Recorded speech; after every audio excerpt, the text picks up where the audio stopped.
We've been watching a lot of FIBA stuff that started up.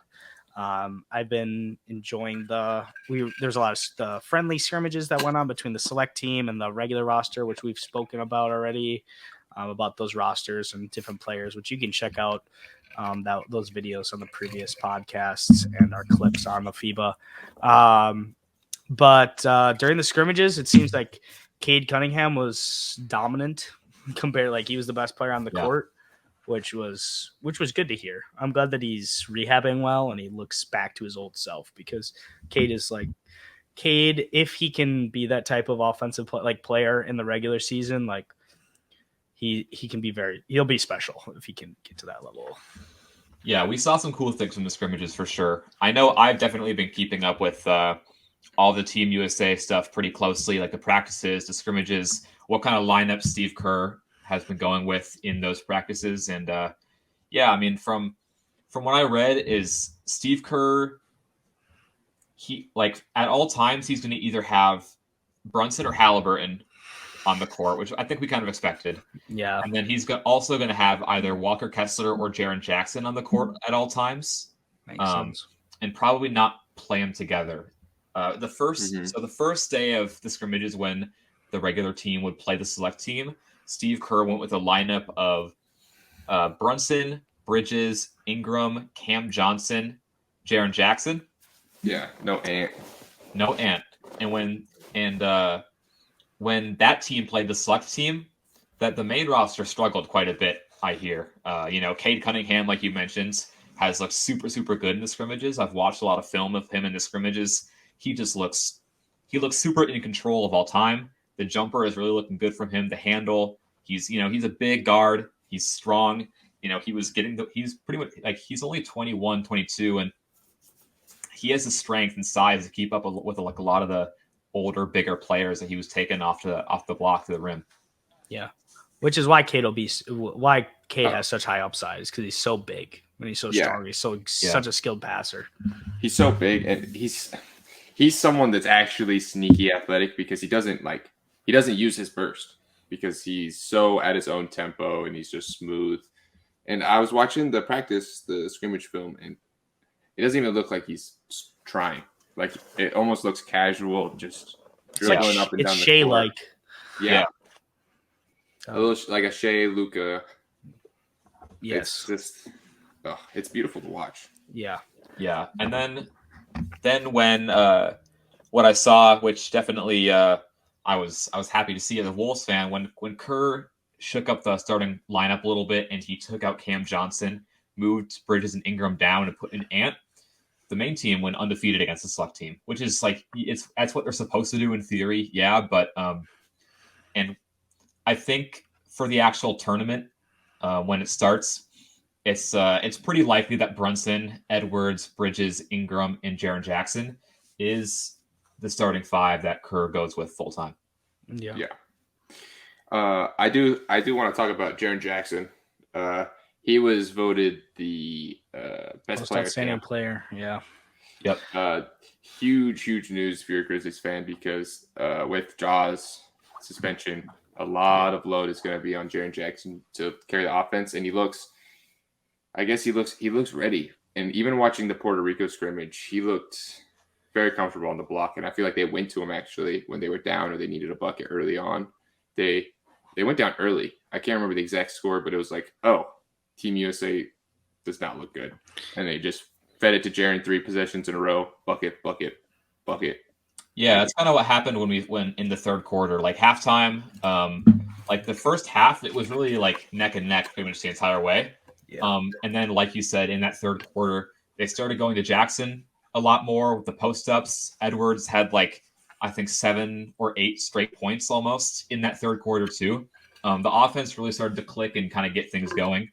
Something that I noticed for sure is that I think Steve Kerr must be really getting on the guys in the team about emphasizing ball movement, because the players on that USA team, they're really passing that ball around. It's for the most part, it's pretty unselfish play, which is interesting for certain guys in the team who aren't, I don't think, as used to playing in that style of basketball, like Apollo, like Ingram, like Ant too.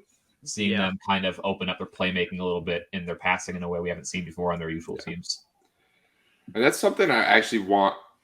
I've always been asking for the Magic to do last year, and they did a little bit, but point Paulo. Yeah. And honestly, Team USA, they had him playing at center, so I hope he takes some experience from all this. Yeah. Yeah, him running the small ball at 5. I mean, here's what I'll say. Obviously, you take the defensive.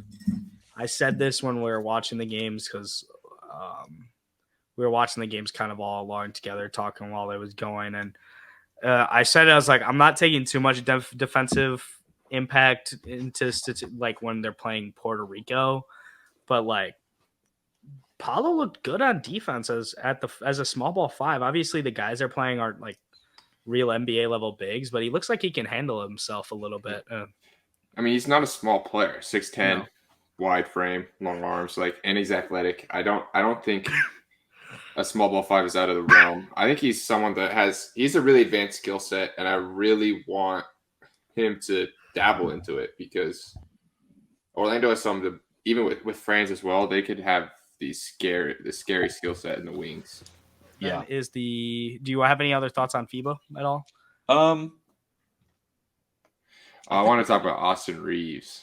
Yeah. There was a lot of hate for Austin Reeves, and I thought he played pretty well. I'm not gonna lie. He did play pretty well. I thought he looked good. I just like trolling Lakers fans, so I just tweeted about how he was bad. There's been a lot of just hate with Austin Reeves' name, where everyone's just using him as bait for either hate or just to try to get people to hate on him.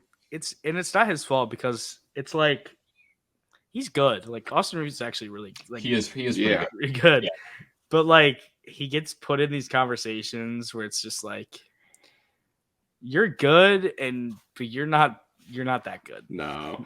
But I will say he came off the bench in Puerto Rico and he immediately put up some numbers. Yeah, he's a really good off-ball player. So he'll work well. He's one of those guys that's why is he on a FIBA roster or an Olympics roster when he's maybe a little bit older? But it's he'll just be one of those guys that's just does something that's really useful in whatever system. Yeah. Tyrese Halliburton needed on any team. He did not look good. He did not look good. Yeah, I mean, he had 12 assists or something like that. So a lot of assists, but I know, but that was just because they're so dominant on Puerto Rico on the defensive end that they were just giving it to Tyrese in the fast break, and he was just dumping it off. He wasn't. It was okay. That's the thing. Tyrese is a really good player, but his play style isn't really for FIBA or Olympics because he's not. You can't be you can't be that type of playmaker in the Olympics. It doesn't work. Or FIBA play, world play. It just doesn't work well. Yeah, it's a lot more structured basketball. Yeah. Yeah, but so the team looked really good against Puerto Rico, but that is Puerto Rico, right? Their would-be best player, Jose Alvarado, isn't playing in FIBA this year because he had an injury at the end of last year, so he wasn't even there to be Puerto Rico's guy. So, we'll have to see what this USA roster looks like against a tougher team. Because there's going to be some tough teams this year. Canada looked horrible.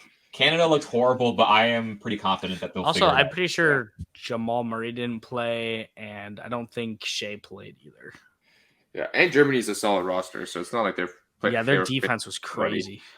Yeah, Team Germany. Dennis Schroeder is a different player. He's really good when it comes to overseas ball. Yeah, he's the equivalent of Team France.